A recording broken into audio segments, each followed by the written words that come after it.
I think we should have a law automatically revoke your driver's license if you're driving in the fast lane, going slower than the car next to you.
For 5 years. There we go. There we go. Okay. Is Leslie? Probably. No, Peggy is. Good morning, everybody. Thank you guys for joining online. Appreciate your patience for the delay. Everybody had a lot of traffic issues, including Don. So we are respectful of that. We have a couple other people, but we do have a quorum, so we can go ahead and get started. So call this meeting to order. And the first thing we'll do, the minutes from September 21 are in our packet. So we can have a motion to approve those minutes. Susan, and seconded by Wendy. Okay, all in favor? Aye. Okay, thank you. Food center updates. Okay, well, the stream restoration project that we spent a lot of time on last time, it's in the what do they call it, the approval process. All the plans have been submitted to the county, and the county is now going to think and review all of the specifications for the restoration, and then eventually it will come out of there, and we'll start with the actual project. So the next time we meet, I should have a little bit more information on that. Is everything you want to add to that? Yeah. Okay. And we'll mention it a bit when we get to the capital improvement budget as well. We'll let you know what we've said so far. Yeah, so as far as that goes, I mean, a lot of the updates you're going to get when Angela kind of does her budget review. So I'm not going to take up your time to go through some of the stuff that she's going to cover anyway. We'll just move on from updates to You can just turn it over to me. We can just turn it over to, yeah. Yes, turn it over to Angie. thank you. You all are going to be so sick of hearing my voice after this one.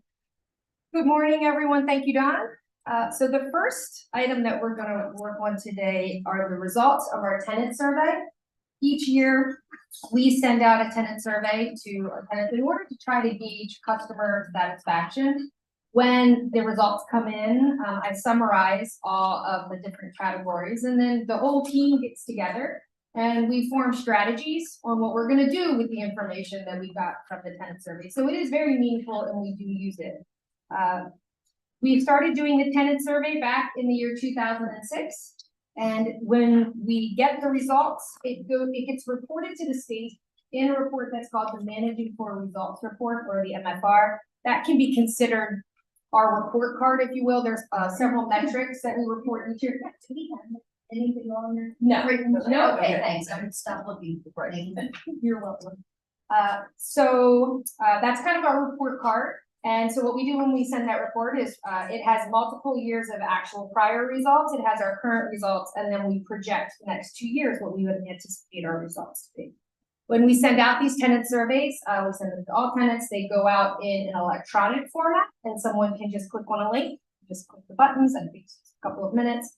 There's also the option of printing out a PDF. They can return it by fax, dropping it in our Dropbox, or dropping it in the mail. We get it back in all of those ways. So there is no one preferred method. All of them are used.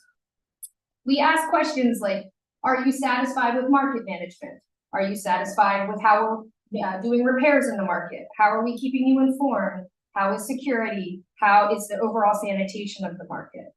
And for the last several years, last 2 years, I have said, I don't want to do this anymore because our results have been so phenomenal. Everything has been excellent in every single category. But you also have to keep in mind what is going on at the same time that these tenant services are going out. At that time, and for the last 2 years, we were telling our tenants, no rent increases because of COVID. We were also saying no late fees. So they were getting a lot of really good news. This year, they had a rent increase. This year, they had a service expense reimbursement deficit, which we'll get into. So in my opinion, things are just coming down a little bit more into reality. We continue, as we have since 2006, to have one dissatisfied tenant. And he didn't let us down this year. So he continues to be dissatisfied. And one of the things that he definitely wants is for us to enclose the market. So since we're trying to work on a project, we won't get to him for a few years, but once we do get to him, it'll be interesting to see if that affects his overall tenant satisfaction. Like I said, we use the information. One of the questions we ask is, what capital improvement projects would you like for us to do? And usually we get a few, and then we do incorporate that into the budget when we do our budget. This year, nobody gave us any ideas, so we did not add any. So as I said last year, we were excellent in every category, but some of our categories were just like 1 or 2 points away from being excellent. So we're right on the cusp of being excellent. And our biggest swing this year was, how do we keep the tenants informed?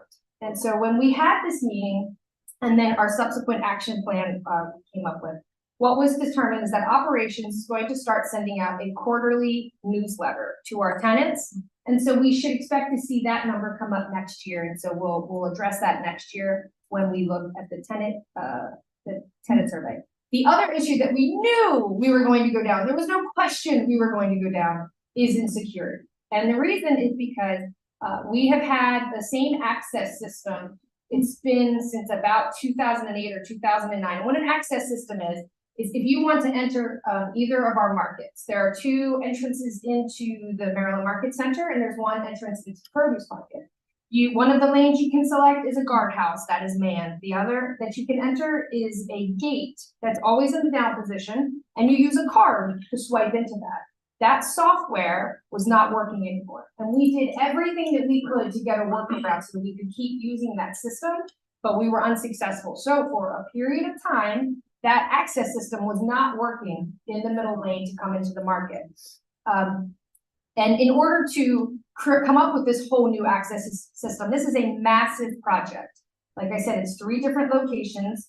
And imagine all of those cards that have to be issued to all of the tenants. I mean, just NAPCO is hundreds of employees. So operations has worked very hard on getting the system set up.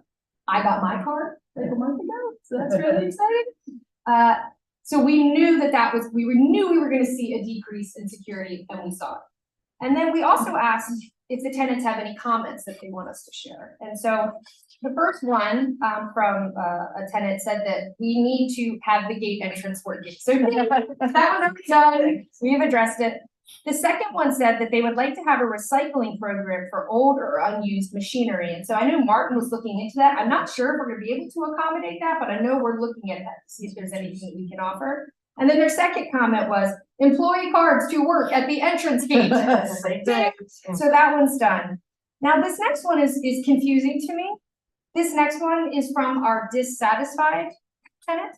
And what he communicated to us is that he was dissatisfied with our sanitation. And the reason that he was dissatisfied is because there was an area in the market where there is a breeze well where it's open. And he was complaining because for a period of time, there was a bunch of, we'll call it stuff, that was there. And we didn't clean it. And so he was very unhappy about that. What he didn't know is that that was his stuff. That was his company stuff. And so the people who run the business had come to the person and had said, can we put this stuff here until we can get rid of it? And he said, okay, that's fine, we'll have to get rid of it, and then they didn't. So then Martin had to go back to them and say, we're trashing this stuff, so it has to go. So the thing that he's dissatisfied about is actually the company's issue.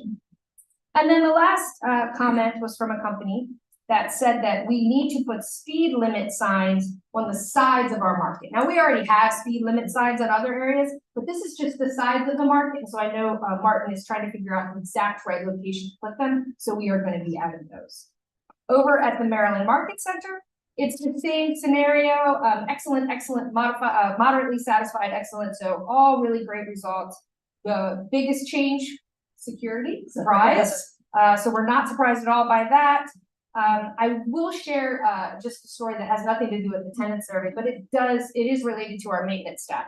At the Maryland Market Center, there is a tenant. He was calling me for a completely unrelated issue than any of this. It was a leasing issue. And before we got into what we were going to talk about, he stopped the whole conversation and he said, I just want to tell you that the market has never been cleaner than it is right now. So whatever team you have together right now down here, don't ever split those people up because I want them to stay down there because it is so incredibly clean. So I shared that with Gary and with Martin so that he could share that with the team members that are working down there doing such a great job. We got one comment on from the Maryland Market Center, and believe it or not, there's no badge scanning needed anymore at the gate. So check, we've already identified that. So that was security. So overall, the tenant surveys were great. We continue to have the one dissatisfied tenant. As I mentioned before, I project out what I expect. I project out to have one dissatisfied tenant each year, and we will see what happens once the market isn't closed. And the timing on this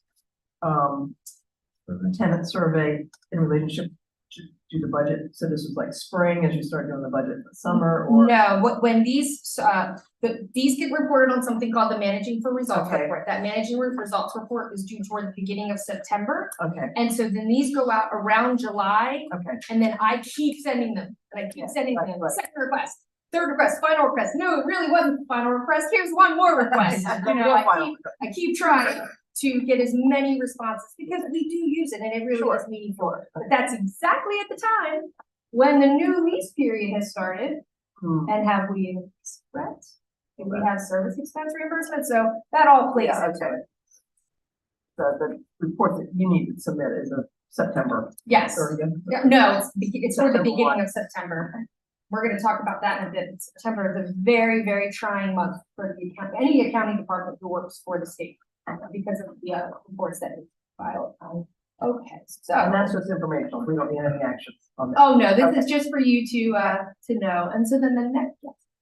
Before we go into the next thing, I'm sorry, but I do want to do a shout out to Miriam. She is now counsel to the authority, and we're very happy to have her as our primary assistant attorney general. So Mark has gone off to other things, and we've been working I'm on the line, Don. a couple of years now in a kind of a part-time status, I guess. And so now she's with us as our primary counsel, and all the staff is excited to have Miriam on board. Congratulations. Thank you. Hey, That was the first thing I said Don, earlier. can you hear me? Super excited. And just another reminder that these meetings are being recorded and are live and publicly open. So. And Mark is on the phone. Hey, Don, can Good. anybody hear me? Yeah, and a shout out to Mark. You were great. We're gonna miss you. I can hear you, Ryan. He's still here. And he's still here. Two for one. Yeah, I just don't know if you can hear me. Let me know when we're good to go. If there's no other updates and nothing else informational, audited financials? We are moving into the audit contract right now under MFCA updates. So, Okay, and still we now are sharing with people. Okay. So we are ready terrific. to go. This is still under Food Center Authority updates. We're still under updates. Right, okay. At the last board meeting, I had mentioned to you, I believe the last board meeting was on September 17th. I had mentioned to this board that I had not seen anything yet for our audit for the year ended June 30th, 2023. And just to recap, For several years prior, we were under the statewide contract with the rest of the state agencies. We left that, we went out for bid, and we put very specific information into the information for bid and also into the contract so that we would be able to get our financial statements based on information in the scope of work.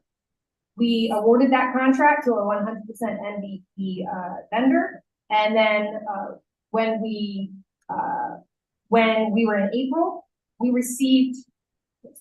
Here we go. We received this audit timeline from the auditors, and they provided this by using. They just didn't pull this out of the air. They pulled this out of the information for bid, but also out of the contract to determine when are things due to the Food Center Authority. So I want to call to your attention that this shows the audit field work would be completed in the month of August, and we would have draft financial statements by August 31st.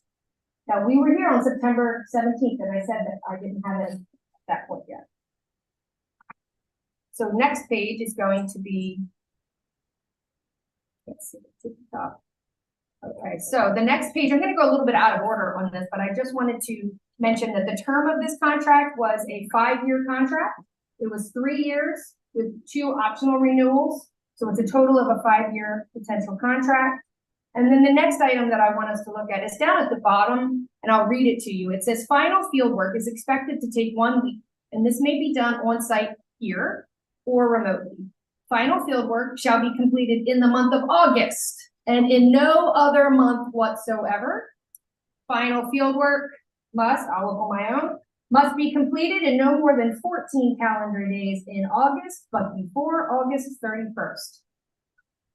So the reason why we had this contract set up the way that it is that, please understand, we are a 24/7, 365-day-a-year business. The accounting comes every 8 hours. Every time a cash register closes at the guardhouse for a shift, the accounting keeps coming. So this never stops any day of the year.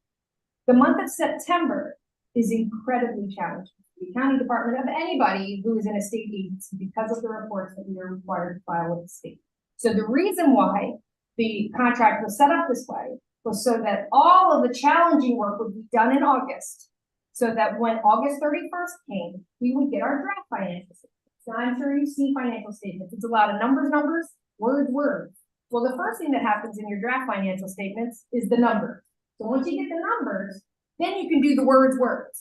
And that's my part. I have to do the words. And so if I don't have financial statements, I can't do the words until I actually get them. And so in September, one of the main reports that I have to do that's very time consuming, I'm the MBE liaison for our agency. And so the MBE annual report is due on September 30th. And this takes many days to prepare. There's lots of other reports that are due in September, but that's just one of them, and the hard one. So it's just very time consuming. So what actually happened? So on Thursday, September 28th, is when I received the first draft of the financial statements. The draft was incomplete. It did not include a statement of cash flows. I took that information, reviewed it, created my own financial statements in Excel. I did create the statement of cash flows that they were not able to create. And I sent my revisions on September 29th. September 29th, I began working on the words. So I'm working around the clock, words, to try to have our financial statements done. On Saturday, I received the next draft. The next draft had corrections that are still missing. And while we are getting these drafts, we are still receiving questions that are part of the final fieldwork. The final fieldwork should have been done long before. Here we are, while I'm also up against the wall with an MVP report.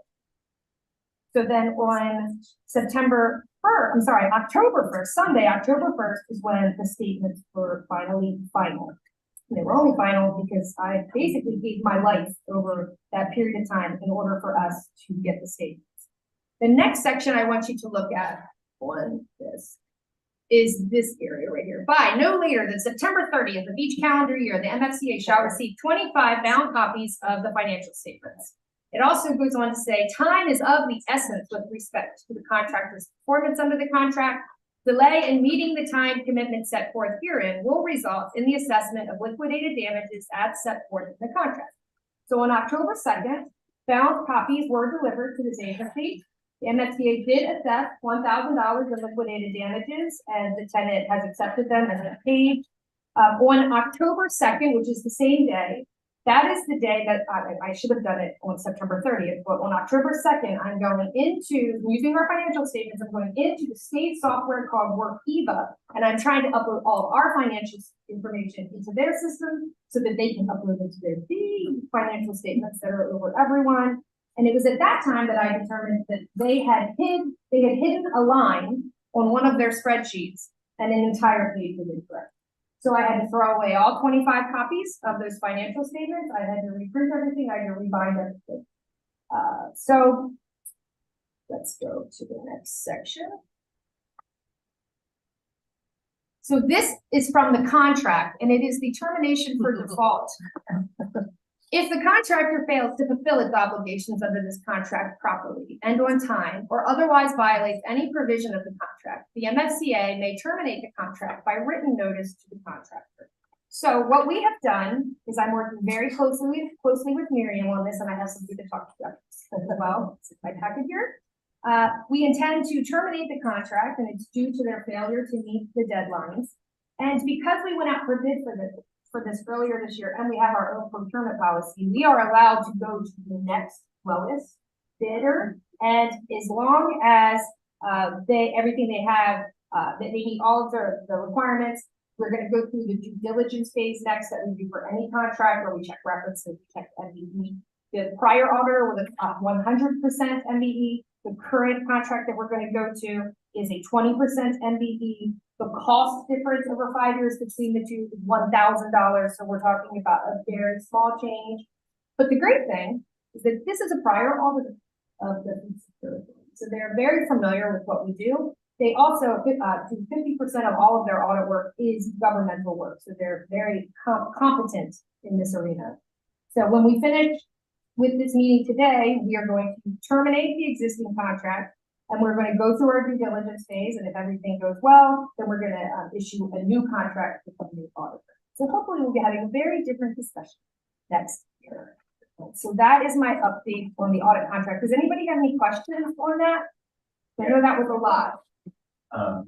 And keep in mind, we do have our own procurement regulations. So follow the state. Correct. Go ahead.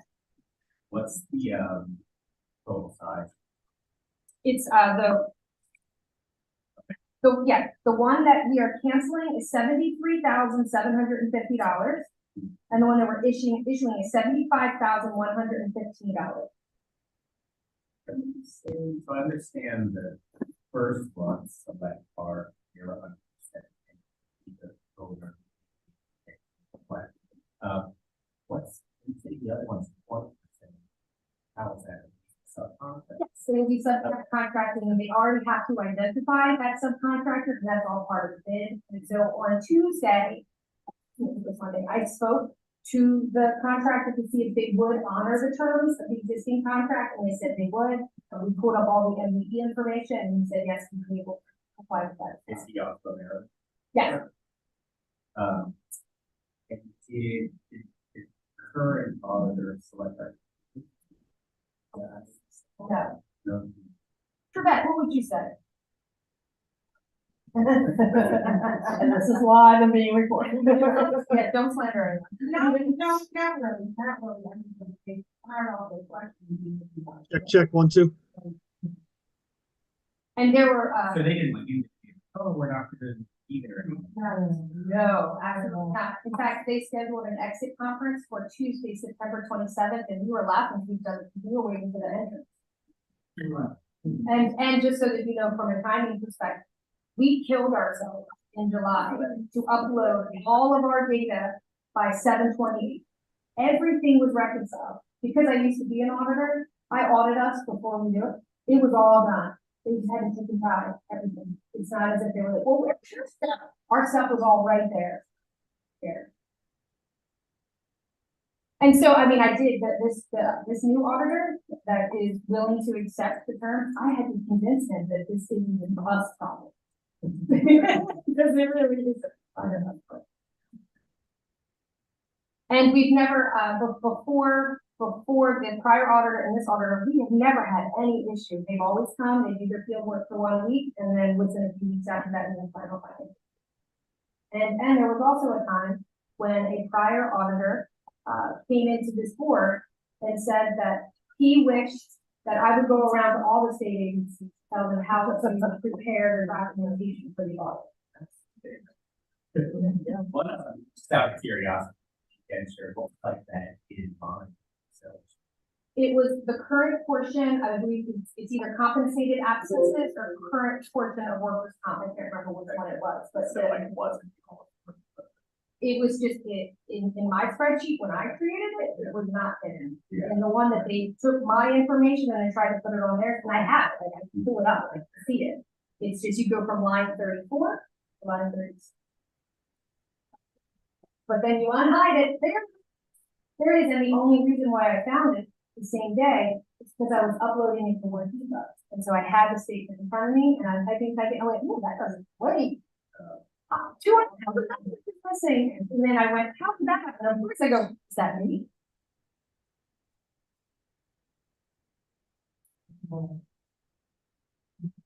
I mean, we kept saying to each other, have they asked you anything? Have they asked you anything?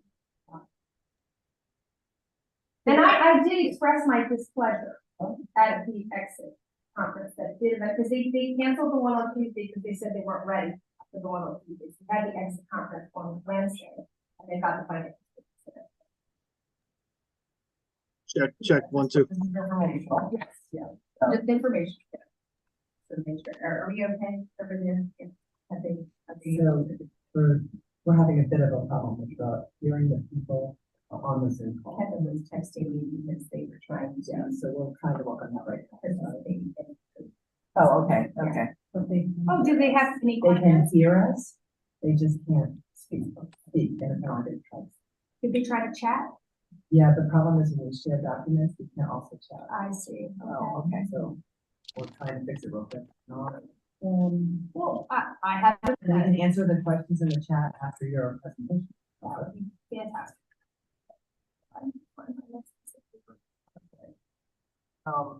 Thank you, IT, for solving the problems. It's great to have those resources. We will need to wait though until we can get back to where I can share for the next. So if any of you have, accounting or financial people in your organization, especially private sector, April 15th is a monster day for, accounting people out there. And working for the state, this was a monster time for us. So, this time of year, we don't like to talk to Angela because we know that she's busy doing what she has to do, and if she's not happy if we're interrupting. Testing. Hey. I think you heard me now. I interrupted Don. That's all right. So we'll take questions from our friends on Zoom. Does Secretary Adams have a question? Secretary Addicks, you have some questions or? No questions, just wanted to say hello and make sure the speakers were on. Thank you. Good to see you. Good to see you. Ryan, any questions? No, I'm good. Thank you. Okay, terrific. All righty. We're all, again, that was informational. So thank you, Angela, for sharing that. Good to be informed. Okay, so this is Still under MFCA updates. still under updates. Yes. And so what I Different like, types of audits. what I like to do once per year to try to give everyone a better understanding of the difference between a legislative audit and an independent audit, because they are very different. We are due for our next legislative audit at the earliest, March 2025, and we are due for our next independent audit, June 30th, 2024. And the one that we just finished is the one we're going to talk about in just a little bit. So what is the purpose of a legislative audit? It's to evaluate internal controls and ensure compliance with regulations, procedures, and policies. So what do? When they arrive, they want us to review our statute, they review all of our policies, all of our procedures, and then what they do is they make sure that it meets accounting rules. But in addition to that, are we doing what we say we're going to do? And then for an independent audit, The whole purpose of that is to express an opinion as to whether the financial statements are presented in accordance with accounting standards. And we'll talk about that in just a little bit as well. The gold standard of an audit is to get an unqualified opinion. And if you get a qualified opinion, that is just what we'll call that. You don't want that. You always want to have an unqualified opinion. Who is the duty to for a legislative audit? That is the General Assembly of Maryland and also Maryland citizens. And for an independent audit, the duty is to the readers and the users of the financial statements. The frequency for a legislative audit is, thank God, only every 4 years. And for an independent audit is once per year. The length of the audit for a legislative audit is between 3 to 6 months. And that is a lot because they constantly, every day, it's a lot. And your regular job does not go away. And then the length of the audit for the independent audit, as we mentioned before, is generally 1 week for the field work. The cost to the MFCA for the legislative audit is nothing. And then the independent audit is approximately $15,000 per year. The result of a legislative audit is the fiscal compliance audit report. And in that report includes all of the findings that they discovered, and they publish those reports on OLA's website. So if you ever see on the front page of the Baltimore Sun something about a state agency, they have gone to that website and they have pulled the audit report. And for the independent audit, the result of the audit is going to be the financial statements and the report of independent public accountants, which is what we are going to go into next. Gail, we're going into the next part. Okay, we're rolling into presentation of audited financial and statements of the year ending June 30th, 2023. Thank you, Gail. One of the many booklets that were sent to us and tied to our color-coded pages. Yes. Yes. So the booklet says, not budget request. It's this one, right? Audit. You don't even need to pull anything out. The only thing you need right now is your colorful pages. Color-coded Look at your pages. Colorful pages. And Renee, I need to be able to get to one of them, and I can't because of the bar across the top. Can you shift the bar, please?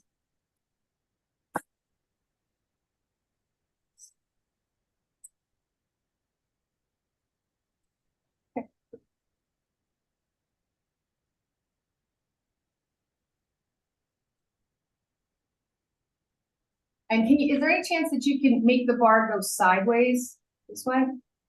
Does that exist?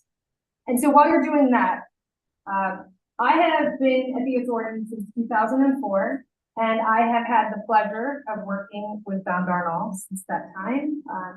I wanted to take a moment because I don't know how much can be communicated in a limited amount of time to support the system with Don to understand how incredibly lucky that we all are that Don has decided to spend his career in the Maryland Food Center Authority. He has no idea that I'm saying this right now, and I'm sure he is mortified, but I just wanted to take a moment so that you could know from an employee's perspective who Don is here. He has created a culture here at the Food Center Authority where everyone is valued. Everyone's opinion matters the same, no matter who you are. No one is above anyone else. We are literally just a team, all at the same level. And the other thing that's great about him is that you can disagree with him. He can have an opinion and you can have an opinion and he can be convinced otherwise. And he's really good at convincing you. He's right too. That's amazing at it. So not just from a technical perspective, because Don is an engineer, he's an MBA, he is a lawyer, he has a doctorate in management. So beyond all that technical stuff, which is pretty incredible, beyond all of that, when I speak to you today about our successes, very important that you understand that without him, I would not be giving you all of the successes that we're going to talk about today. So I'm sorry to embarrass you. You're welcome. So now I'll embarrass myself. I will tell you a little bit about myself. My undergrad is in accounting. I'm a licensed CPA. I keep that license current. I went back and Ryan and I have the same degree from Johns Hopkins in real estate. And I don't know how it was when he went through it, but I know when I went through it, we were just really lucky to have the opportunity to participate in this program because I only knew of 3 programs on the entire East Coast that offers this. And that was Harvard, Johns Hopkins, and Georgetown. So we were really blessed that we were able to get that education because I wouldn't be who I am today without getting that master's program. So I have that. So today I am going to be wearing I do a lot around here. I wear a lot of different hats. So today I'm going to wear every single hat as we go through this presentation. Everyone should have received a FedEx package, and in that FedEx package is the financial statements, the operating budget, and also the capital improvement budget. And if you want to look through all of that with me one day, I'm very passionate about this. You are all welcome anytime to come look through all of that. But what I do is I try to produce a summary that tells a story that makes it much easier for us to tell all the information that's throughout that huge packet into one small packet. When we look at this schedule that's on the screen right now, the first column of numbers is the actual fiscal year 2023. That is the year that we just finished. The middle column is the estimated fiscal year 2024. It is what we are in right now. And the estimated 2025 is the year that would end June 30th, 2025. So the way I always like to look at these, if you look up on that schedule, the first set of numbers is where we were, the middle is where we are now, and the last is where are we going. And when we look at these numbers, it's important for us to take a moment to reflect on what we did last year, because last year it started some really unusual things at the Central Authority as a result of accounting pronouncements. Last year, there was an accounting pronouncement called GASB 87 that was issued. It relates to lease. It tells us how we have to record rent for leases. In the past, the way we did it was you would look at the lease. What does the lease say the rent is? We'll collect that amount of cash, record that amount of revenue. That makes perfect sense, but that's not the way it is now. Under this new GASB, all leases are recorded as an individual financial instrument. So that means there's an amortization schedule that's created for every single lease that we have. And think about an amortization schedule. At the beginning, it's very interest heavy. At the end, it's very light on the interest.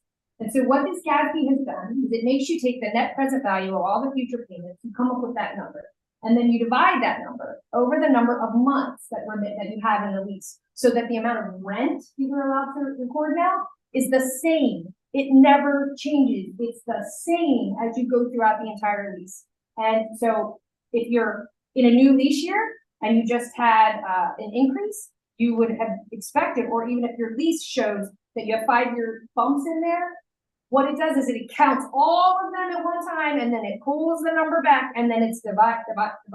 And we all know costs stay the same, right? Sure. Costs never go up. So what we have to do now is that the rent is being shown flat throughout the life of the lease, but we also have that interest component. And so if we're at the beginning of the interest, yeah, it's great. We're showing a lot more revenue, but if we're at the end, don't show a lot of revenue. And imagine what that looks like on a 75-year amortization if you have a 75-year amortization. So last year what we did was we showed net operating income, and I do like to think that a net operating income is a very good metric for you to determine how we are doing at our jobs, how are the decisions that we're making impacting our financial statements. We really can't say that anymore. We can't say that GAAP financial statements tell you anything about that. So in just a bit, we're going to get to something that's a little more meaningful. So last year, we showed $1.2 million in net operating income, but we showed overall net income of $4 million last year. Why was it so much? Well, the reason is because we have one lease that is a 75-year lease with a 20-year buyout clause that we reasonably expect to be exercised, which means now that gets accounted for as something called a direct finance lease. Because we reasonably expect that it will be sold, we have to account for it as if it was sold in the first year. So last year, we picked up revenue, the gain, of $2.7 million on that property. We have the property still, we haven't sold it, we haven't gotten any cash, nothing has changed in that regard, but we will never see rent income again on that property because we recognized it all last year. And that is the accounting standard, that's how it has to be done. So when we look at these columns on the page, the first ones that I want to bring to your attention are the blue ones. And this is where you will see all of our rent. And so this is the GASB 87 rent. And as you go across, you'll see all of the blues. In the change column, it's 0% change. And that is because of GASB 87 and the way that we are now making it, they'll all be the same in every. The orange columns that we're going to look at, those are your interest component, and they do tell a story. They do tell a story. So we're gonna start with produce. And on the produce line, we can see actual was 200,000 last year. Where we are today, we're expecting 350,000. And then the year after that, it's 275,000. So how does that happen? Well, as of June 30th, 2023, we had 13 leases at the produce market that fully expired. And so we had to issue new leases on July 1st. So what happens in the year that we're in right now? We're at the top of that amortization schedule. So we're getting the interest. Well, what happens next year? We're coming down the amortization schedule, so the number is going to go down. Rent stays the same, but the interest changes. Now come down to the Maryland Market Center orange line, and you'll see current year is $127,000, and then it goes down to 99,000, and then it goes down to 72,000. And you would say, yeah, but Angela, what about all the leases that expired? Well, the truth is, at the Maryland Market Center, there's only one small lease that was a 3-year lease that had to be renewed. The 19 other leases that are down there are the longer term leases, and so they're not ready. So that, what we're seeing right here, are they going down, down, down, is exactly what we would expect to see, because there was only one lease that was issued July 1st. The next line that I'd like to talk to you about is the green line, and it's the Maryland Market Center garage. When we redeveloped the Maryland Market Center, we designated Unit 66 and Unit 68 to be our maintenance area. We leased out the maintenance garage to a company that does car repairs. And the car repair company came back to us and said that they wanted to terminate their lease. And this was actually a really good thing for us for a few reasons. Number one, the sprawl. Think of any car repair place where you have ever gone to, and what does that look like outside? That is exactly what it looked like as you enter the Maryland Market Center down here. And we have tractor trailers coming in, so for that was fantastic. But the other thing that happened is our maintenance staff was able to go back into the maintenance garage, and then we can lease out Unit 66, and we can lease out Unit 68, and we get way more lease rent revenue from the units than we do from the garage. So that worked out great too. And then the final wonderful thing is that we have that space back to be able to work on our own vehicles. We do have maintenance staff who are able to do work on our vehicles, and so they do use that now. So what, as a result of GASB 87, we're seeing something for the very first time, because we never had to do this before, but because we terminated that lease, all the way down at the bottom of this schedule, you will see something called loss on termination of lease. Real, we still collected all of the cash that we were supposed to collect, but because of the way that we have to record them now, we are showing our very first loss on termination of lease. But this was a great thing for us. Slide down to the gray area, and you will see NAPCO ground lease 1, and you see the big fat zeros all the way across. This is because supposedly we sold it last year, but we didn't really sell it last year. We're still collecting the cash that comes in on this property, and we do collect hundreds of thousands of dollars every year on this property. Now, if you come down one more line, you'll see the NAPCO ground lease interest. Now, we do get to recognize interest on that, but as we go through the years, that number is going to become less and less and less and less, and we're going to be collecting more and more and more. The next line is the pink operating budget. And the reason why it's under fiscal year 2023 is because of actual things that happened that are recorded in fiscal year 23 that I'd like to give everybody a better understanding of. Each quarter, we present this board the revenue and disbursement report. And what that report does is it tells you all of your revenue that we've collected for a market, whether it's through entrance fees, through passes. And also there's a line on every tenant's rent invoice, and it's called service expense reimbursement. So what we do is we track all year long, how much have we collected in revenue, and we track how much have we spent to run the market. There is no upcharge. They pay costs. They also take advantage in a very good way of economies of scale. Imagine if each one of these tenants had to go out and get pest control. We get one massive pest control contract. So we're able to control the costs really well for them. And so we do this revenue and disbursement report. And the point of it is to get to the end of the year, which for us is June 30th. And we look and we see how much have we collected, and we say, how much have we spent?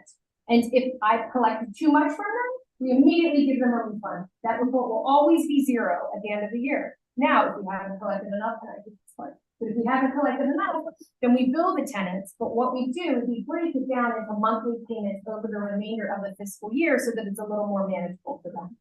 This year, when Don and I met to discuss operations of the authority, the R&D at the produce market was $200,000 as of June 30th, and we shared this with you at our last board meeting. And then over at the Maryland Market Center, it was $50,000. I have been to several Department of Budget and Management meetings over the last several months, and there is this concern for budget deficits going forward as a result of the blueprint for Maryland, the future educational costs that are coming. And so when you're at this agency and you hear budget deficits, the hair should stand up on the back of your neck, because you need to understand that there have been times throughout our history where the state has come and they have swept money out of our general fund account in order to close budget issues on their side.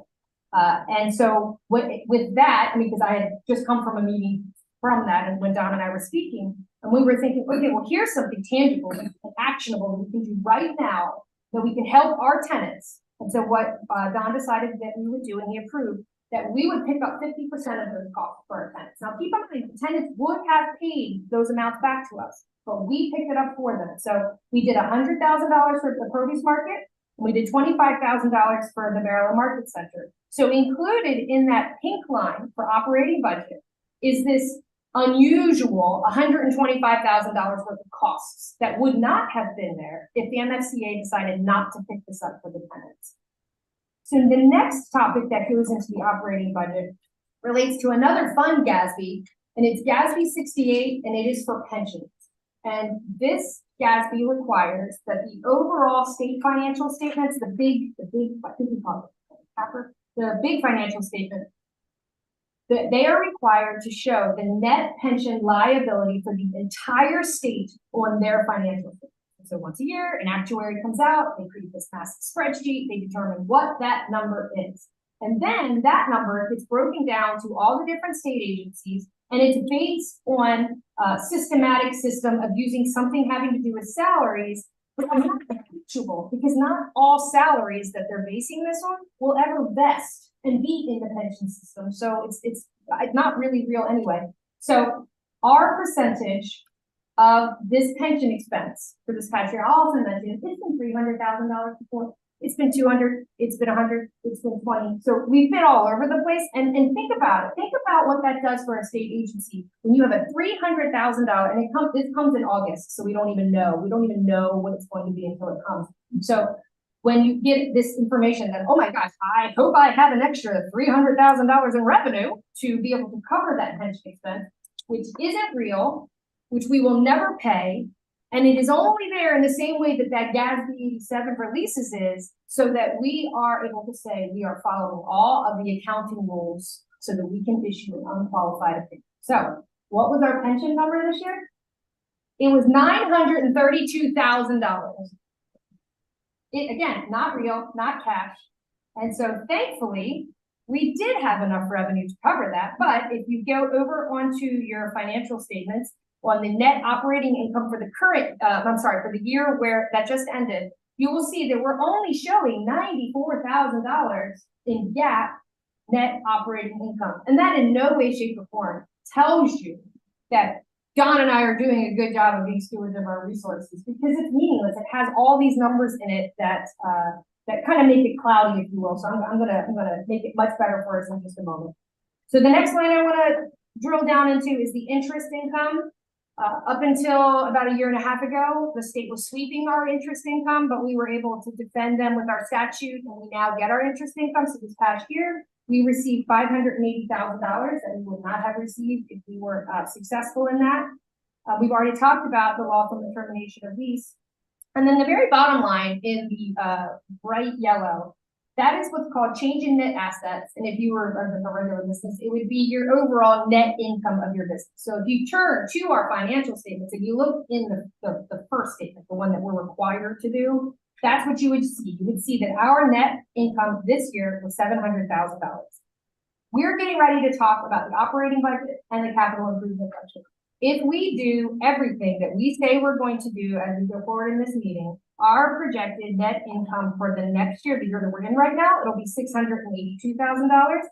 And then the next year it will be $340,000. And I know somebody would say, well, why did it go down by so much? Well, It has to go down, and it is a function of our capital improvement projects. In fiscal year 24, we are budgeting to do 4 million, which we're gonna get into. And in fiscal year 25, we're budgeting to do $2.3 million. The way that those costs are accounted for is through depreciation. So if we want this number to not go down, it means we can't do capital improvement projects, but we obviously have to do capital improvement projects. So that's the way that you'll always see it. It will always go down like that. So in summary, our fiscal year 23 financial statements, we got the unqualified opinion that we want. We had no internal control deficiencies. If you turn to page 6 of the financial statements, don't worry, don't do it. If you did turn to page 6, the overall, this is what it says at the bottom of the page. The overall financial position of the authority is improved during the year ended June 30th, 2023. But what does all this mean? It means nothing. So turn the page and we're going to make it mean something. This next schedule that you're looking at, if you open your, don't do it. If you open your financial statement, then you turn to the second to last page, you would find this schedule. And this is the real schedule. This is how you tell whether we're doing a good job or we're not doing a good job. This is the schedule that has had all of the revenue changes for GASB 87 removed. That's not there. What you're seeing here is the actual revenue, the cash we collected, the real rent.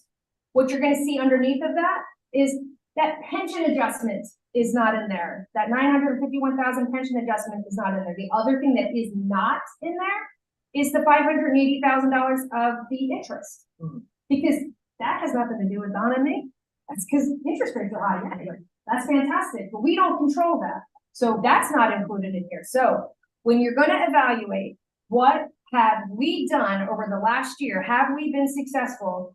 The answer is yes, because our net operating income is $650,000. And so this is a very good year. My first 10 years at the authority, when we would do this presentation, $300,000 was a really good year. I mean, that was amazing. So what we are showing is that we truly are great stewards of our resources. We have excellent revenue generation, especially in the last 6 years, and we are really good at controlling costs. And so just really quickly, I just want to go through the bottom of this. I know we talked about it a little bit, but the gap, that's what we have to do. It's meaningless, but what we have to do. You can see the change between 22 and 23 was $1 million. Why is it $1 million? Because of that $932,000 pension, and also because of the $125,000 service expense reimbursement that we did for our tenants. Then if you come down to the next line where it says non-GAAP net operating income, when we did this exercise last year, it was the report we were looking at was $690,000, and the report we're looking at now is $658,000. And I don't like that because it's a change that's not great. But what we have to consider is that we did that $125,000 unusual transaction for our tenants. So if we take that out of the equation, we're actually $100,000 better this year than we were last year. And so at this point, I will open it up if anyone has any questions on our fiscal year 2023 audited financial statement, and we will go into budgets next, but only when we know nobody has any questions. Okay, looks like we're good. The next page is the very first sheet that you would find in your operating.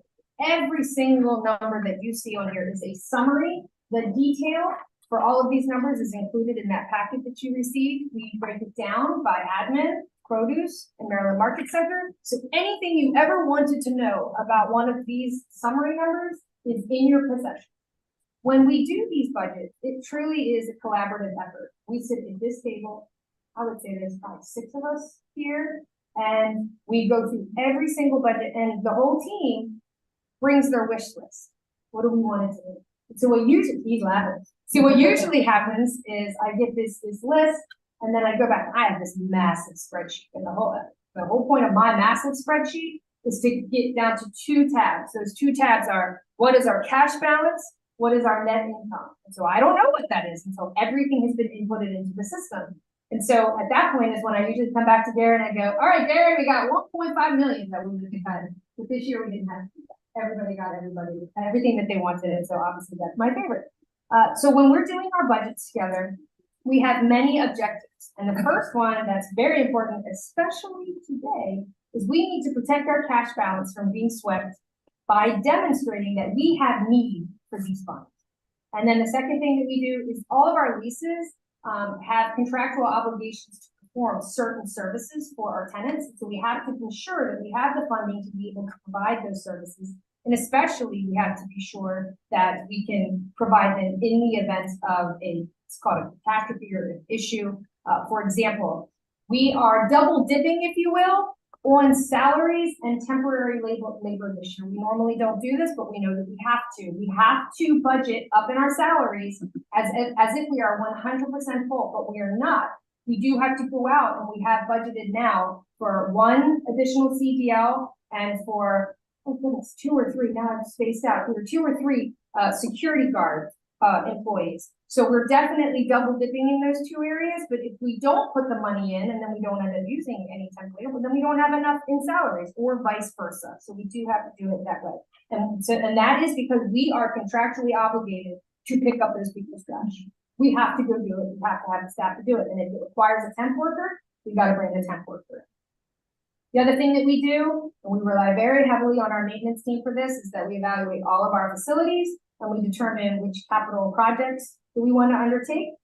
And then the last thing, I just wanted to explain that we are different than probably many other state agencies in that they create their budget. And so they have their budget and they go, this is my number for my budget. And they try to spend, and they want to get to that number. I want to spend every bit of our, that is not at all how we create our budget. Our budgets are very different. We prepare for worst case scenario, then we exercise cost controls, and then throughout the year, we're comparing our actuals to budgets, doing analytical procedures to make sure that we're doing everything the best way we can for our tenants. And if we have money left over, yeah, that's fantastic. Nobody comes and takes that generally. And then, so we're going to go ahead and jump into the budget itself. There, in the prior year that ended, we had 23 positions, and then for this year and the next year, you can see we're going up to 25 positions. One of those positions was approved earlier this year by this board, and that was for our IT risk manager. The other position is currently vacant, but it is a request from the maintenance department to have the potential to hire one more CDL driver to be able to accommodate additional composting going to the anaerobic digester. So if we ever get to that point, he wants to be able to add that person without going over budget. But again, it is vacant right now. We also do, in our budgets for salaries, we do a 4% merit increase and we do a 2% COLA increase. However, we do not give these increases unless the rest of the state can get increases as well. If the state can't get them, we get them. One thing that has changed on our budget this year is that under the prior administration, they picked up a lot of our injured workers insurance fund costs. And our budget analyst got in touch with me earlier this year to let me know that that will not be happening anymore. And so I needed to add additional funds to our budgets for IWIF, and I'm looking at you, Miriam, for IWIF claims. So that number has been increased as well for that. In fiscal year 2024, I did have to amend one of the numbers in there for leave payout. We had a long-term employee who retired, and when you have a long-term employee, they generally tend to build up some leave, and then there is a leave payout, so I was able to add that actual number into fiscal year 24. Under technical and specialty, you'll see there's a 5.6% increase, and the board meeting costs are accounted for in this line, and unfortunately, because of laws that have been passed, there are things that we have to do, and these things tend to get pretty expensive. So we have increased costs for live streaming, and so everything that we're doing related to the board meetings, we had to have a backup internet that we didn't used to have in here. So we have all these additional costs that have to get added to the budget related to the board, but we have to do it. And a person sitting there. Yes, and a dedicated IT specialist who is here for every meeting. Thank you, Peggy. Oh, we do love her. So travel and training is the next line. And so under fiscal year 24, the maintenance department has requested that we provide CDL training for our laborers so that we can promote from within. CDL is always in a state of shortage. So Martin has said, let's put the money in there and let's train our own laborers and make them CDL drivers, because laborers are easier to find than a CDL driver is. And so he asked for a bunch of money in 24, and so that's what we gave him. And then in fuel and utilities, it went down by 6.8% between the 2 years. And the reason for this is because we, whenever we have vacant space in the Maryland Market Center, which you all know for a period of time, we had vacant space at the Maryland Market Center. We were responsible for paying the electric bill in that space.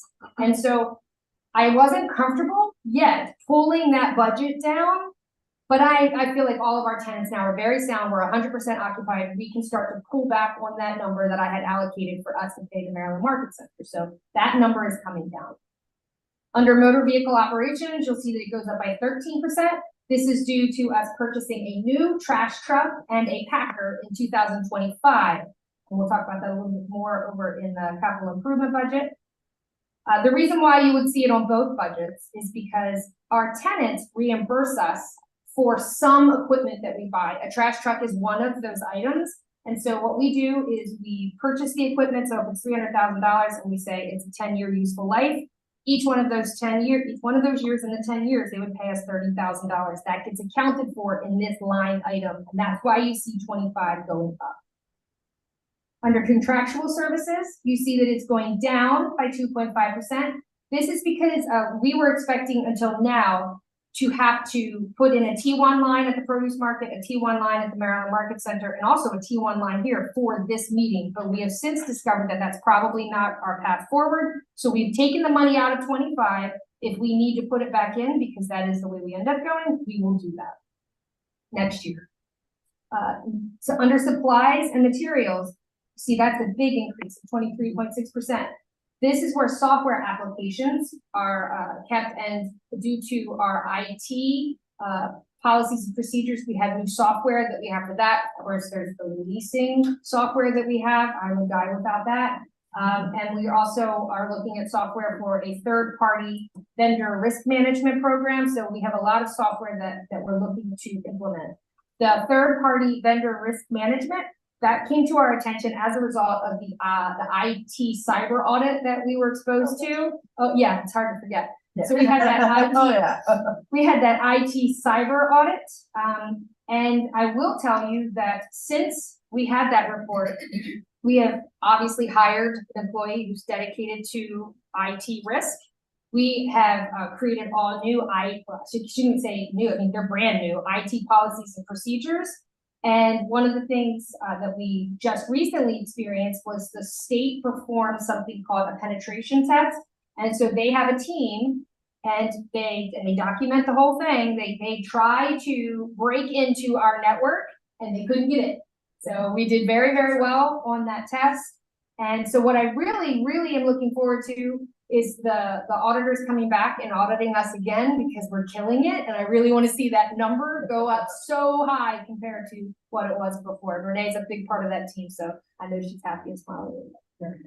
Okay, so when we look at the actual number, so in that first column where we were, you'll see that number is always going to be lower than the budgeted numbers, and why. And that goes back to, we're not trying to spend every dollar. We're just trying to fulfill the obligations at the best prices.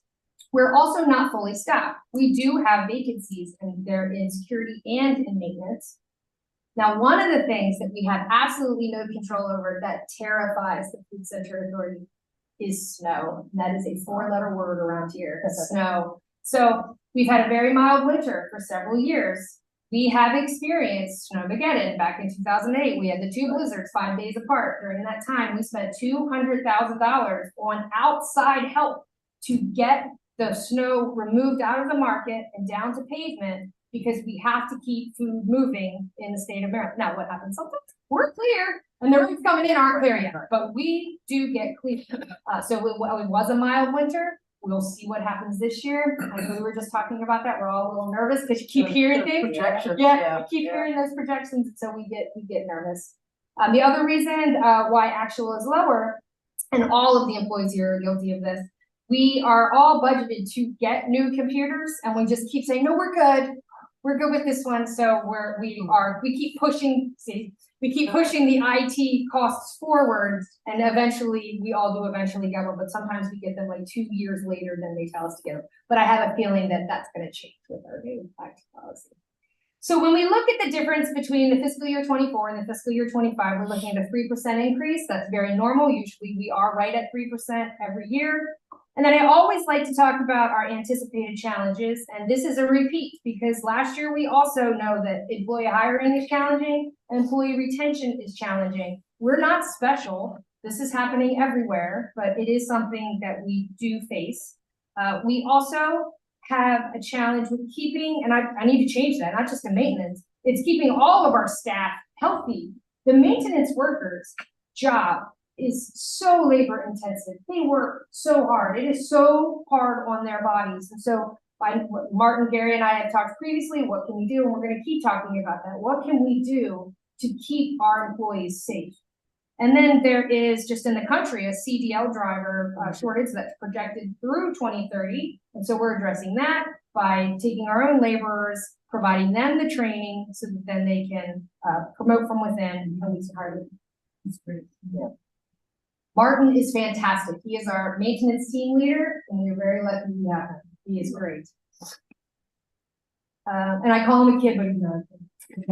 He's not a kid. He's an adult. All right, so what are our successes that we're looking forward to? Obviously, the produce market, we're looking forward to that, the expansion that we're doing down there. But we also have all these new IT policies and procedures. We expect to have them effective, signed off on, fully implemented by 2/28/2024. And someone may say, well, why is that important? That's a date that's important for the state and their IT plans. So we're going to just fall right in the same line as the state's IT plans do. And then we are very happy about the new access system that has been installed. So we're going to continue to see everybody be happy that the gate arm is down, they're swiping their cards. So we're going to see success there too. Now, this is the end of the operating budget. So if anyone has any questions on the operating budget. And the first thing is on the, you're talking about the CDL driver training. Do they sign something to stay on for a year or two? Or That's a great question. Our attorney, we were just speaking about this week, and we have a document that they would be signing, and that she gave us the general policy, and then it'll be up to Don to determine what the amounts, percentages, timeframes, but yes, they're working on that right now. Yeah, they line up outside our gates and wait for our employees to come, and then they offer them jobs. And yeah, we usually, you know, I mean, that's how we learn what the market value of drivers is, by virtue of their ability to coach our people. And Are good people. yeah, right, exactly. and you know, and obviously, I try to react to that as quickly as I can, so that we can retain those folks, but more importantly, retain the other ones that decide they were going to stay anyway. And I just wanted to make a point. Typically, when you approve the budgets, you approve the overall amount, and then Angela and I can work on whether we need money from a different place where we're not spending money and we shift it. Then that we have that flexibility typically. So unless you guys express a different opinion on that, that's how we'll do it. So, for example, if we didn't budget for snow, but we budgeted for something else, we got to take care of the snow. So we can't say, oh, we don't have the budget for the snow. So we looked in the other areas to see where we might be able to pull money from that we know that we can push off until the next fiscal year. Right, and we try to keep that in the same category, but we definitely keep it on admin. We definitely keep it on produce, or we keep it on the Maryland market center. We keep it within those budgets. Yeah, so you'll see if there's a fluctuation between what you approved and the amount of money for the different line items may change simply because things happen and we got to react to it. We can't not do what we're supposed to do. So How do we do the same? yeah. Any other questions? All right, let's go ahead and turn the page, and we're going to jump into the capital improvement budget. And again, this is set up as the others. It is where we were, to where we are now, and where we are going. And I'm only going to touch on some of the highlighted projects. The top line that we're looking at is the Howard County MMC in lieu of bond. That was already approved by this board. This is related to the developer's agreement with Howard County. That agreement still remains unsigned by one party. The one party is not the Food Center Authority. The next project that we're looking at is the LED light retrofit for this building. And if you look up above, you may see why we might want to do an LED light retrofit. And so we're gonna really look for some energy savings there as well, when that project is done. So we're looking to do that next year. The stream restoration is something that Don addressed at the beginning. We spent $150,000 already on it, and we are projecting to spend another $135,000 in this year. This board previously approved $285,000 for the design. This is just the design portion.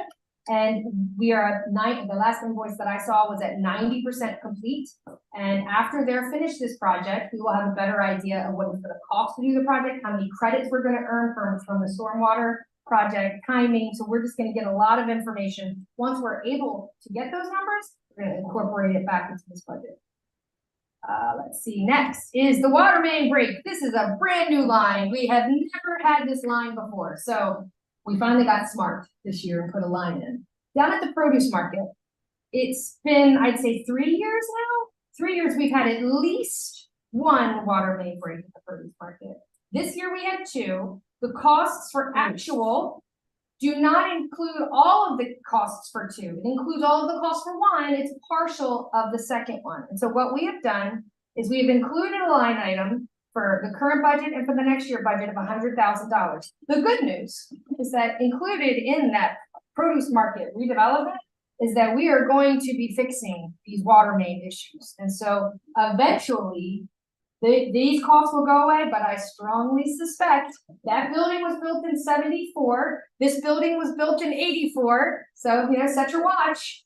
Maybe these water mains are going to start to break as we go and we get closer. So we've added that line so that we have it, because I hate seeing a budget with a huge number and no budget to it. So we've added a line for the water main breaks this year.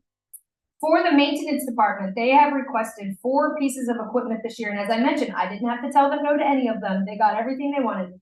They want a new sweeper, a skid steer, a heavy duty pickup truck 4x4. And it's very important that it's 4x4 because it is used during snow removal. And you see the trash truck packer in fiscal year 25. And then we're going to come down to the Maryland Market Center. We have $500,000 budgeted. This is for the area behind the existing Maryland Market Center. This is where NAPCO has their buildings. We still have not completed that development. This is the development that's related to that developers agreement that we're still waiting on one party to sign. I cannot imagine that we need $500,000, but I want it there just in case something pops up. What do I expect it to be? Around 50. That's what I expect it to be. But at the same time, it's not done. We don't know what could pop up. So we need to make sure that we have money reserved. It's there in case we need it. The next line item is the renovation of vacant units. This was previously approved by this board. This is the money that is remaining, and Gary is very excited to use that money at the Maryland Market Center. These last 2 projects down here that are the 500,000s, those both relate to the Maryland Market Center. And what we want to do down at that market is there is an open dock, and over top of the dock is a canopy. And so we would like to replace the roof, and we would also like to do sandblasting and painting. And I know it's going to look so good when that is done. So I'm really, really excited for that project. The next is the roof. This board previously approved that procurement, and our part of the project was done long before fiscal year 23 ended. But you can see there is expense that's in the next year. The reason is because the building that is adjacent, there was an issue bringing the 2 buildings together. And so we did not make our final payment on that roof project until July. So it is completely done, it's completely paid for, but I couldn't show all the numbers in fiscal year 23 because we didn't pay for it all then. Under consulting and engineering fees, this is where we need to discuss CCAP. CCAP is an existing tenant. They have a facility down on Tar Bay. They approached us to do an expansion of their facility, and they wanted to expand their freezer capacity. We spent $96,000 on the engineer's fees for this, and we were at the point that we were going to Howard County. We also, this board approved for us to go to the Board of Public Works to extend their lease on the same terms for up to 2 years so that we could get all of the cost numbers together to do that project. That tenant has backed out of the project. So what we need to do now is we need to create the lease. And we're going to incorporate that $96,000 back into that lease so that we will be made whole. The tenant is aware of this and he does understand that this is what's going to happen. But we do need to get a new lease drafted for CCAP, since if we're not doing the project, I'm sure BPW wants us to get the lease back down there as soon as possible. So we'll get that lease drafted. We will bring it to this board for approval, and then we will go and take it down to the Board of Public Works. That, oh no, I'm sorry, turn the page, just go one more page. We've got to do a little bit more capital improvement. I can't fit it all on one page anymore. The budget gets too big. So I always like to evaluate all of our different departments. I like to see and make sure that things are fair. Fairness is very important. It's always been very important through my whole life. And when I look between food center, produce market, and Maryland Market Center, I see produce market, and it's only 21% of the budget is allocated to them, and I feel like they're not getting the love. But what we have to remember is that we are very limited in what we can do with the produce market right now, because we're going to be doing the expansion project. What you aren't seeing in here are all of the costs that we've already paid to date on that expansion. And the reason why you're not seeing them is because we have a $10 million grant from, well, it's a budget line item, an operating budget line item. We have $10 million from the state. We have received $1 million from Howard County, and we anticipate receiving another $1 million from Howard County. So these numbers here, when we're doing this comparison, you're not going to see any of these costs go up until it's coming out of the food center authority's pocket. And will it? Of course it will. We can't do this project for $12 million. So eventually this is going to start coming out of the food center's pocket. And when it does, then these numbers are going to go up, and then you're going to see the produce market go way higher than the Maryland markets. So if we do everything that we show on this operating budget, we do everything that we show on this capital improvement budget, at the end of fiscal year 24, which is June 30th, 2024, we will have $6 million in the budget, in our cash balance. At the end of fiscal year 25, we would have $5.5 million in our cash balance. But remember, $1 million of that is Howard County's money. It can only be used for the produce market expansion. When we do these budgets each year, I feel very comfortable that when our ending balance, and that's how I know we're done, if our ending balance is at least right around $3 million, I know that we have protected our cash. I know that we have $3 million available to weather any storm. Since I've been here, I was here during the economic downturn in 2008 when we weathered it. I was here in 2017 when we had a 37% occupancy at the Maryland Market Center. I was here during COVID and we weathered that just fine too. So as long as we have $3 million in the bank, in my opinion, we wouldn't be a going concern issue. We will be able to survive anything. So when I look at these balances, I'm comfortable, but I know we aren't budgeting anything for the produce market yet of the net capital improvement budget. We need to, in some way, protect the cash that's remaining here and allocate it, in my opinion, to the produce market project. So what I would suggest is that the board makes a motion today to restrict $2.5 million of our cash balance. $1 million of that is the Howard County money, and 1.5 is our own. And so what that would mean is that we will have protected our cash, and on our balance sheet, what that would show, there would be a line item for unrestricted, and then the next line would be restricted produce market expansion, and it would show $2.5 million. The state can't touch it. We can't touch it, except to do the produce market expansion. So if we do this motion for $2.5 million, we will have accomplished all of the objectives that I set forth at the beginning of this presentation. And so I would now turn it over to the questions, or perhaps to make a motion to reserve the cash. Sure. Yeah, any questions? But you didn't mention, capital.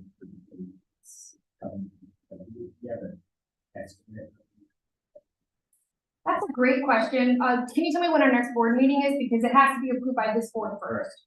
So Well, it's March. okay. Yeah, so it'd be maybe the first meeting right after March. As long as we have enough time to get documents. It's tentatively scheduled March 16th. Oh, wait. What was the date again? 1/4, March 14th. I remember it's tentative, we have to have a quorum. Which we usually do. Okay. So having gone over all this information and any questions from the magic screen up here, guys.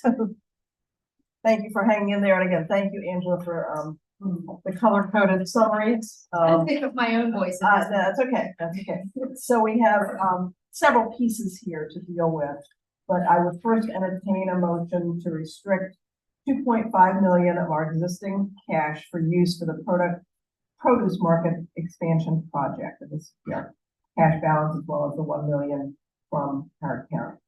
So So move on that? Yes, You stated, so it was. I read it so well. Okay.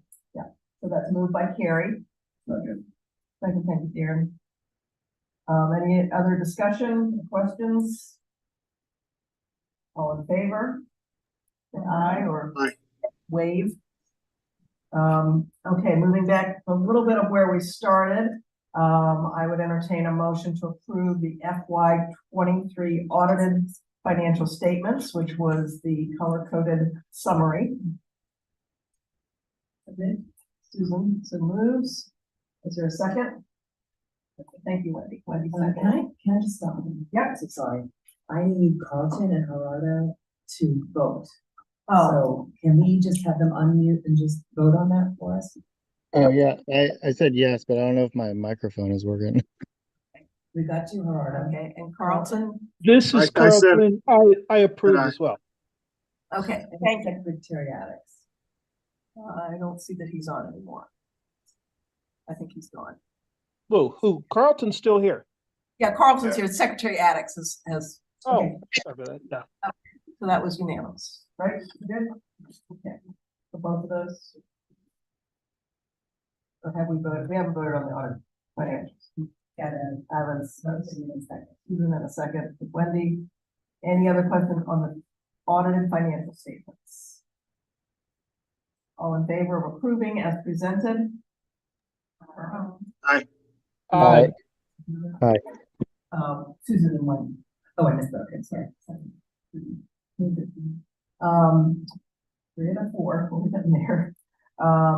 So I would welcome a motion to approve the revised FY 24 and FY 25 capital improvement budgets in total. That was the last section of the summary report. And just for my clarification, does that include the 1 million restricted? The capital improvement budget, the ending cash balance is the result of the capital improvement budget and also the operating budget. Okay. It's kind of the end of the The end whole of the process. whole process. Okay. So I would welcome a motion to approve revised FY 24 and FY 25 capital improvement budgets in total. Thank you, Wendy. Second? Darren, second? Okay, thank you, Darren. Any other questions? All in favor? Say aye. Okay, thank you, Carl. Thank you. And the last one that I have, will entertain a motion to approve the revised FY 24 operating budget and the FY 25 operating budget in total. Included in these budgets is a 2% COLA increase on January 1, 2024 for all MFCA employees, including executive director, and a 4% merit and a 2% COLA increase in FY 25 for all MFAC employees, including the executive director. The FY 24 COLA on January 1, 2024, and the FY 2025 increase will only be given if the state of Maryland authorizes increase for all state agencies. Let's Angela explain that. Okay. Anyone like to put forward that? Okay, Carrie, thank you. Second? Okay, thank you. Any other questions for Wendy or Wendy?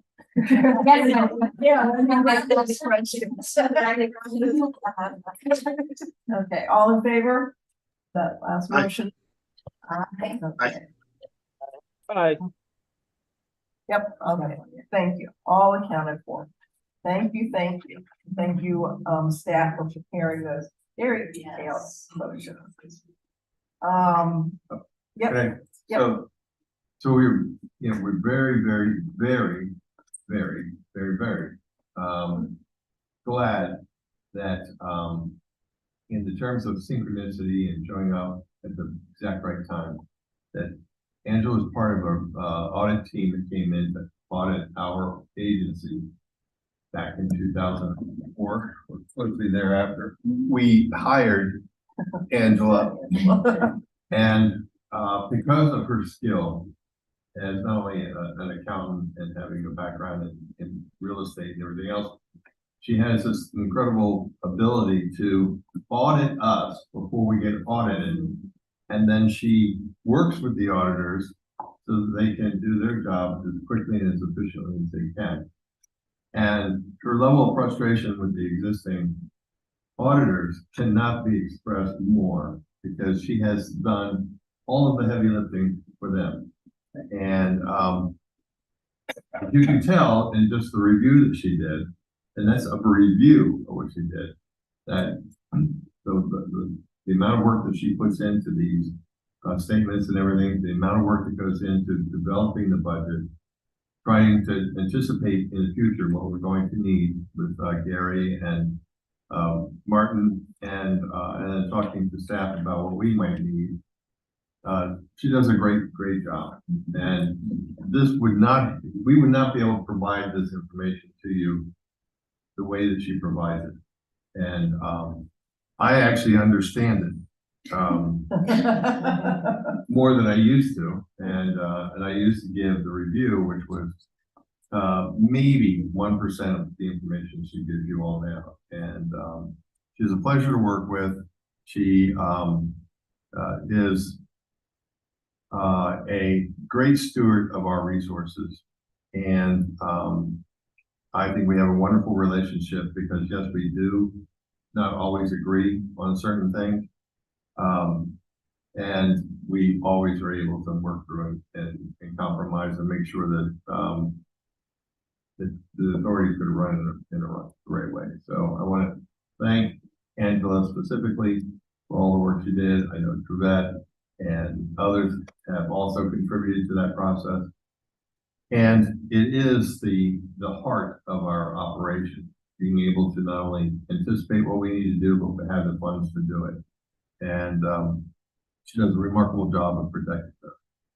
So, if you all were in the private sector, had her skill set, your businesses would be incredibly profitable and functional and sustainable.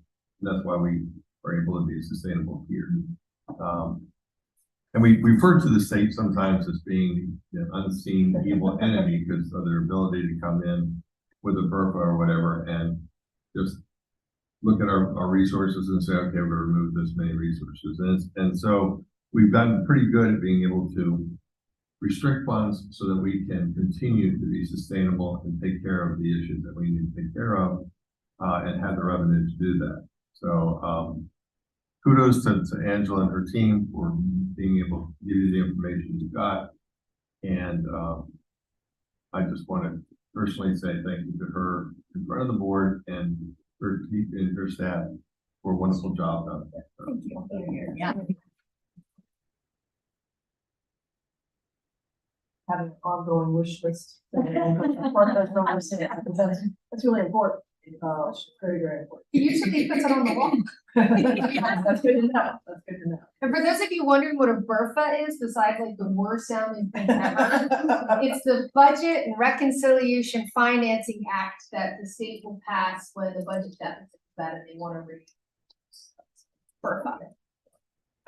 The lovely word. It's awful. We will not say it. That's why we don't like it. We don't get it. Badly pronounced. Badly long. Okay. Nothing left. Yep, I think at this point, and this is in our booklet, the revenue and expenses for the produce market as well as the Maryland Market Center. End of our last 2 pages of our per se, right? Yep, and this is that report that I was telling you about, that at the end of June, we look and see how much have we collected, how much have we spent, and whatever happens then, is we either give them a refund or we collect from them. If the year ended right now, which was only 1 month, so barely anything has happened, but if the year happened to end right now, we would be giving the produce market $43,000 back, and we would be giving the Maryland Market Center $10,000 back. That's how we use these reports. And again, it's just 1 month. Or it's barely any time yet. But you'll continue to get these quarterly. And just for continuing clarification, because we sometimes have new board members and others, when you look at the receipts and disbursement statement for these markets, there's very little correlation between the money that we collect and the expenses that we have. The expenses are what they are, and so unlike running a business where you would be panicked by the fact that you might have more expenses than you have revenue coming in, this is just something we work out with the tenants. So It will always net to zero, one way or another. Assessed, or hopefully we might give them a refund. That's always my favorite. That's what I always shoot for. and if we do the tenant survey at the exact same time that we're notifying them that they're going to get a surplus back, Excellent. then we would probably get all that. Almost. Yeah. Yeah, and then if we do the tenant survey a couple of days later, it'll change. Yeah. Timing is everything. Timing is everything, whether Martin or Gary or Angela, I have to give negative news to a tenant, that's gonna affect their survey. Okay, and I would like to entertain a motion to accept the 2 R&Ds as presented. You can go to the screen. Ryan, you've been quiet. We need a motion. Yeah. Let me unmute. I will motion Okay, accept the R&Ds as presented. Is that your motion? to Is accept the there- R&Ds as presented. Gary, second. Any other questions or discussion? All in favor? Okay, all righty, thank you. Any other business from before this board? We have future meeting dates on our agenda. Please note them, and if that's it, I would entertain a motion to adjourn.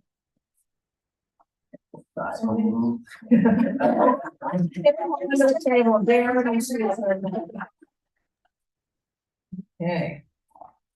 All in favor? Aye. All right. Aye. Any other? All right, thank you.